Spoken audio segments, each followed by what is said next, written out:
नमस्कार, आप देख रहे हैं जेजी न्यूज। 2024 के विधानसभा चुनावों में एक चर्चा खास तौर से देखने को मिली भारतीय जनता पार्टी की ओर से भी, और वहीं अगर बात करें तो कांग्रेस की ओर से भी। जो लहर चल रही थी हरियाणा में, कांग्रेस की लहर सबके सामने था कि इस बार हरियाणा में जो है कांग्रेस शासन आ सकता है, कांग्रेस सरकार बनाएगी और चेहरा जो है मुख्यमंत्री के तौर पर बदला जा सकता है।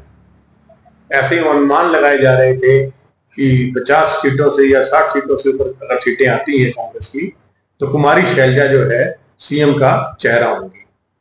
और भाजपा की ओर से बार बार जो है मंच से कहा जा रहा था कि दलित समाज के नेता को हुड्डा के द्वारा इग्नोर किया जा रहा है, हुड्डा की ओर से अनदेखी की जा रही है। इस तरह के तमाम मुद्दे जो हैं मंच के माध्यम से कटाक्ष जो है भारतीय जनता पार्टी कर रही थी, लेकिन परिणाम कुछ और रहे, समीकरण कुछ और बने। तीसरी बार भाजपा फुल बहुमत के साथ, पूरे बहुमत के साथ सरकार बनाती नजर आई चुनावों के परिणामों के बाद। अब मामला आता है मुख्यमंत्री का कि कौन बनेगा मुख्यमंत्री। ये भी सबको पता है कि नायब सिंह सैनी ने जिस तरीके से कम समय में अपनी जो पहचान बनाई और जो ये परिणाम रहे, उसका श्रेय भी उनको मिल रहा है। हमारे देश के प्रधानमंत्री ने भी उन्हें बधाई दी है और शपथ समारोह में खुद प्रधानमंत्री पहुंच रहे हैं, और जो चेहरा है वो नायब सैनी हो सकते हैं। लेकिन बात आ रही है उप मुख्यमंत्री की। क्या भारतीय जनता पार्टी उप मुख्यमंत्री के रूप में कोई महिला चेहरा सामने लेकर आ सकती है? उसके बारे में हम चर्चा करते हैं। दीपक शर्मा हमारे साथ हैं, जो चंडीगढ़ की पत्रकारिता में अपनी भूमिका निभा रहे हैं। दीपक जी, आपका बहुत बहुत स्वागत है। दीपक जी, इस चुनावों के अंदर खास तौर से पूरे हरियाणा में आपने देखा होगा, अलग अलग मंचों से अलग अलग नेता जो है ये कह रहे थे कि कांग्रेस की जो नेता है उससे अनदेखी की जा रही है, दलित समाज को इग्नोर किया जा रहा है क्योंकि वो चेहरा मुख्यमंत्री बन सकता है। ये चर्चाएं भाजपा की ओर से अक्सर मंचों पर देखने को मिल रही थी। अब परिणाम कुछ और आए। जीत का जो अगर हम कहते हैं कि वो अब गेंद जो है भाजपा के पालने में आ गई, सरकार भाजपा बनाती नजर आ रही है। इसमें अगर मुख्यमंत्री, तो चलो कह सकते हैं कि मुख्यमंत्री का चेहरा नायब सैनी के तौर पर सभी देख रहे हैं, चर्चाएं बाजारों में भी है और उनकी पार्टी में भी है। क्या उप मुख्यमंत्री की रेस में जैसे नाम दिया जा रहा है कि 2 जो है इस बार उप मुख्यमंत्री बनाए जा सकते हैं, क्या महिला विधायक या महिला नेत्री को क्या उप मुख्यमंत्री के तौर पर ये सरकार ले सकती है? देखिए, ऐसा है कि हरियाणा में भारतीय जनता पार्टी तीसरी बार सरकार बनाने में कामयाब हुई है। हालांकि हर कोई लगातार, चाहे कोई वो एग्जिट पोल की बात करें, राजनीतिक पंडितों की बात करें, जो भी पॉलिटिकल एनालिसिस करते हैं उन लोगों की बात करें, आप मेरे जैसे सब लोग ये मान रहे थे कि हरियाणा में भारतीय जनता पार्टी की सरकार तीसरी बार नहीं बनेगी। भारतीय जनता पार्टी के खिलाफ काफी बड़े मुद्दे हैं, लेकिन उसके बावजूद भी जिस तरीके का मैनेजमेंट भारतीय जनता पार्टी ने लगातार अपने जो यूं कहे कि आरएसएस द्वारा या बीजेपी की जो सेंट्रल कमेटी है उसके द्वारा जिस तरीके की सारी रूपरेखा बनाकर और उसे क्रियान्वित किया गया, उसको लेकर भारतीय जनता पार्टी तीसरी बार सरकार बनाने में कामयाब हुई है। और यही सबसे बड़ा कारण है कि तीसरी बार जब सरकार बनी है तो वो चैलेंज भी है कि जो लोग जीत कर आए उनमें से किसी बड़े नेता को मुख्यमंत्री भी बनाया जाए। हालांकि अनिल विज बार बार लगातार उन्हें, जैसे नायब सिंह सैनी जब मुख्यमंत्री बनाए गए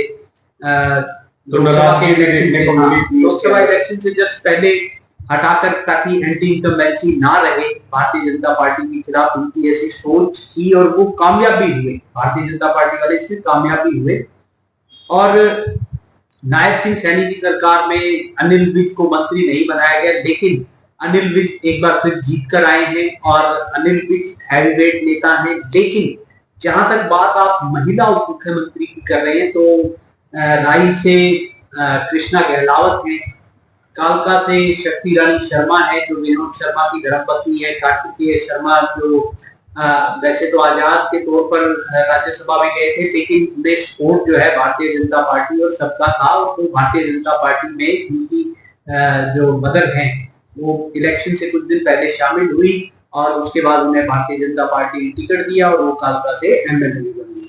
तो अब उसी तरीके से अगर दक्षिण हरियाणा की बात करें तो आरती राव इंद्रजीत सिंह केंद्रीय मंत्री हैं, उनकी बेटी हैं और लगातार राव इंद्रजीत सिंह जिस तरीके से लगातार मनोहर लाल खट्टर को लेकर भी खुले तौर पर बोलते रहते हैं, उसके बाद अब भी वो लगातार जब से सुर्खियों में भी है कि वो विधायकों बड़े को बड़े बड़े नेता हैं, 17 सीटें वहां जो है भारतीय जनता पार्टी ने जीती भी हैं और लगातार राव इंद्रजीत भी इस बात को कह रहे हैं कि वो तो मुख्यमंत्री की रेस में भी कह रहे हैं कि खुद वो अपने आप को भी कहते हैं कि भी मुख्यमंत्री मुझे बनाया जाएगा। लेकिन यहाँ एक बात बिल्कुल स्पष्ट है कि मुख्यमंत्री नायब सिंह सैनी ही होंगे, क्योंकि नायब सिंह सैनी का नाम इलेक्शन से पहले जब एक आपको याद होगा कि अमित शाह ने जब पंचकुला में एक मीटिंग की वही अनाउंस कर दिया था कि हमारा जो चेहरा है मुख्यमंत्री का वो नायब सिंह सैनी है और वही रहेंगे। उन्होंने अच्छी खासी मेहनत परफॉर्मेंस अच्छी रही है, पिछली बार जो है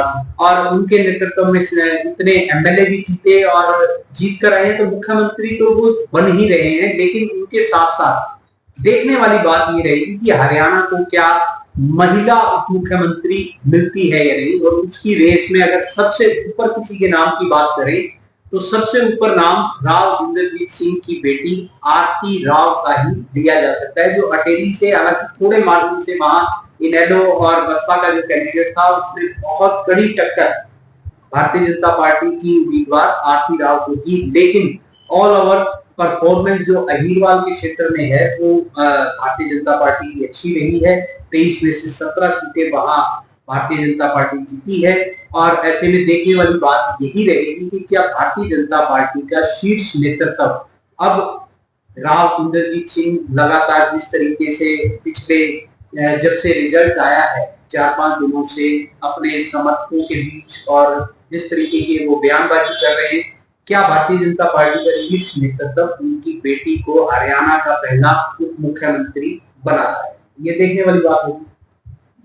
तो वाकई दीपक जी अगर इस तरह का अगर बनता है तो आपने कहा पहली बार ही ऐसा होगा कि जब उप मुख्यमंत्री के तौर पर एक महिला का नाम आ सकता है।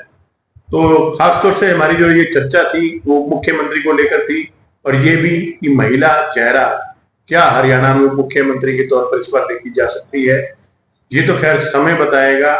लेकिन चर्चाएं तो होनी शुरू हो चुकी हैं, अब देखना ये है कि क्या महिला चेहरा सामने आएगा, किस पर मोहर लगेगी या किस पर नहीं लगेगी। फिलहाल इन्हीं किसी तरह के मुद्दों को आपके सामने हम लेते आते हैं।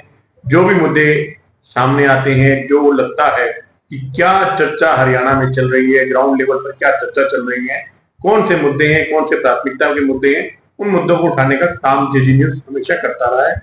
आज हमने जो चर्चा करी है, हो सकता है ये परिणाम जो दीपक जी ने जैसे नाम लिए उसमें से एक नाम के ऊपर मोहर लग सकती है। अगर लगती है तो ये एक्सक्लूसिव स्टोरी जो है ये आपके साथ फिर से साझी करेंगे, उस पर चर्चा फिर से आपके साथ करेंगे। तो यही हमारे साथ जुड़े रहे, देखते रहे जेजी न्यूज। नमस्कार।